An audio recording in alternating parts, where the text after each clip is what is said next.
For first home buyers who can't get into the property market, have you considered rent to buy as a new path to property ownership?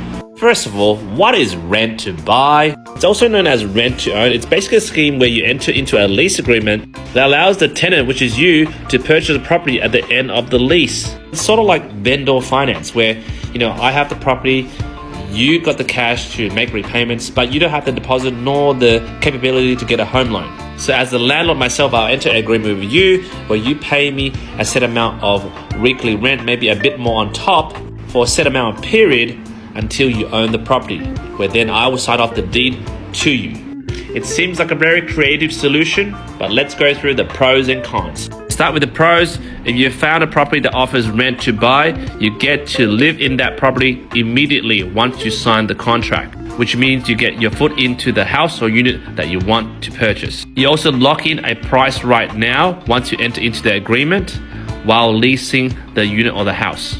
The cons is you don't really own the property until the final payment, and also at the final payment, you still need to get a normal home loan to purchase the property. That's correct, guys. So if you were to enter into a rent to buy kind of scenario, and for example, the house or the unit is $600,000, the rent to buy arrangement allows you to lock in this price right now. And obviously you'll be renting or leasing, but it's not just normal rent. You're also paying a bit of equity on top that progressively gets up to the 20% deposit.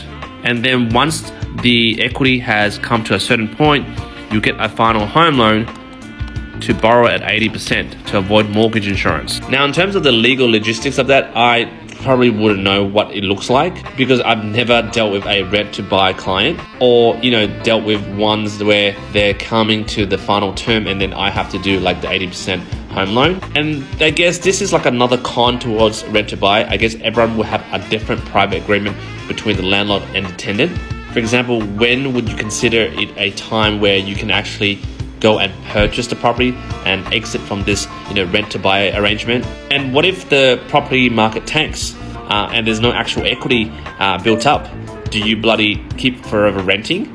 So while I'm kind of ignorant in that point, I'm not going to say too much about it, but for those of you who are in rent to buy arrangements, please enlighten me on how this all works. But I'll definitely say buyer beware because this is kind of like a new concept and there's a lot of intermediaries and agencies that would strike out a deal between the landlord and the tenant yourself to do these kind of rent to buy. And they'll probably charge you exorbitant fees in between. So I would say apply discretion and to be safe, just bloody save money and go for a normal mortgage.